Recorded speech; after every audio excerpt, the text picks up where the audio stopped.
Most of our interactions take place online now. We sign up to loyalty programs. We browse the web.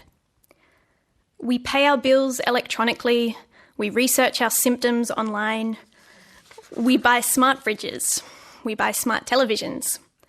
Sensors, mobile phones with GPS, and satellite imagery capture how we move through the world. Our online lives leave thick data trails. It's data that is powering automated cars, trains, planes. Automated systems learn from data to make lots of different kinds of decisions about what we might like to buy online, when we could be at risk of getting sick, who our potential romantic partners might be, the insurance premiums we get, and increasingly even the news that we're exposed to. So, Google thinks that I like American football. Google also thinks that I like combat sports and the blues, but it's American football that confuses me most.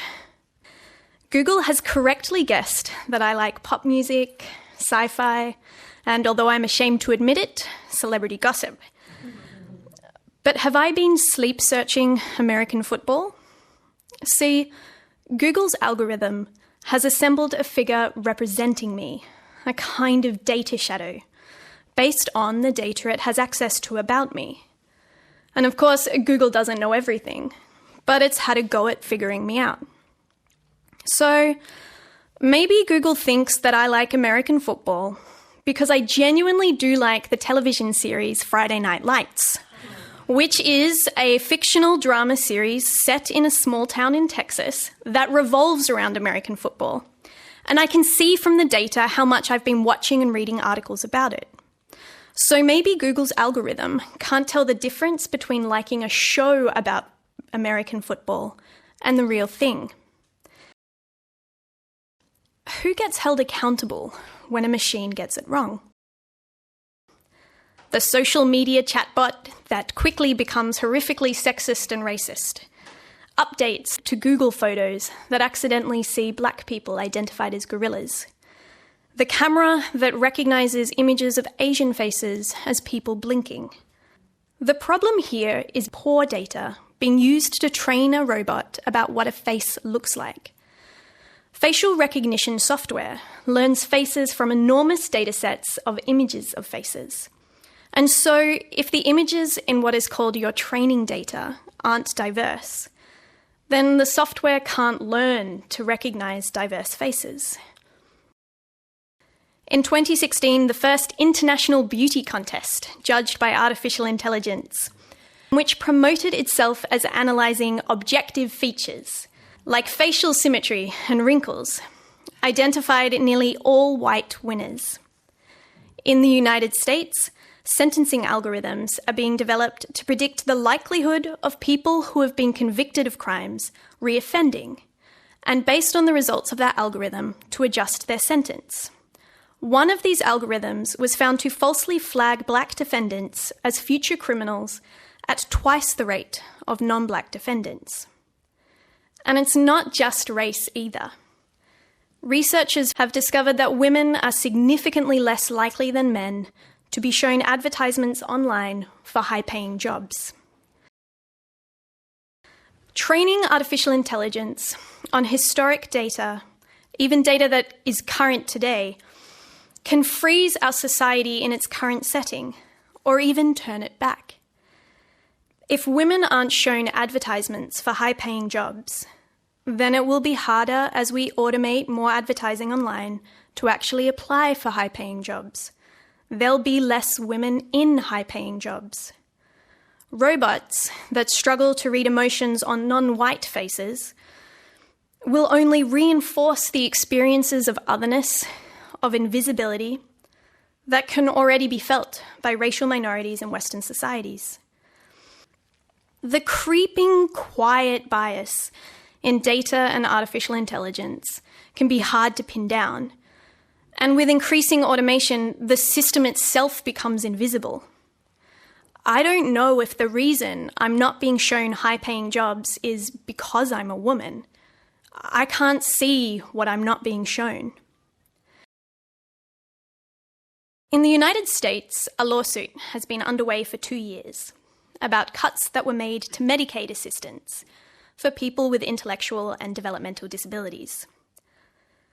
The decisions made about where the cuts would fall were based on a closed data model. When lawyers representing people affected by the cuts asked to see how the model worked, the Medicaid program replied, "We can't tell you that. It's a trade secret." In California, a defendant was jailed for life without parole last year in a case in which the prosecution relied on the results of a piece of software that analysed DNA traces at crime scenes. Again, when expert witnesses for the defendant asked to see the source code for the software, the developer refused, saying that the code was a trade secret. But when is it acceptable to refuse someone information they need to exercise their democratic right to an appeal because the algorithm in use, whatever is behind the artificial intelligence, is a trade secret? And we need to have this conversation in Australia. Just this year, as well as the much-covered Centrelink debt recovery program, the government has also announced investments in automated systems to identify welfare recipients for drug testing and using algorithms to identify at-risk gamblers online. When Centrelink began sending automated debt notices over Christmas in 2016, it became front-page news and the subject of a parliamentary inquiry. The data model had flaws. The systems surrounding its implementation had flaws. But that data matching process at the heart of Centrelink's debt recovery program wasn't new. Automating the process simply exposed existing flaws and scaled them up with devastating effect.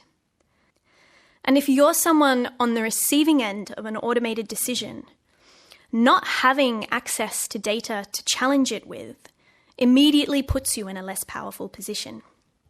As more and more services are automated, applying for a home loan, getting health insurance, getting a job, having access to our own data and the ability to validate, to share, will become increasingly important.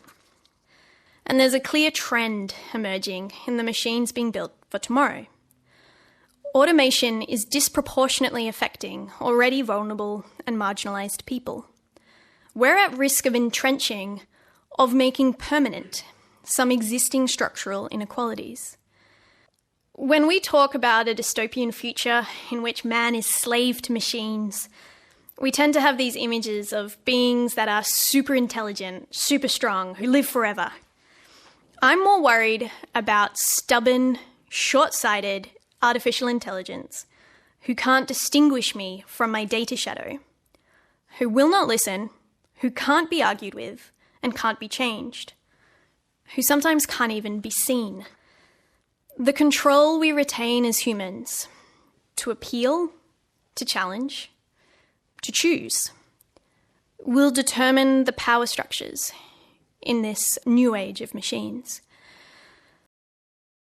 So we do have biases in decision-making now. We have biases that exist in some of our bureaucratic processes. So at least in humans, we can talk about it. You can change it. Once you've set up, a deep learning algorithm that learns on its own over months, it's much harder to address and walk back from biases. They're encoded. They become harder to budge.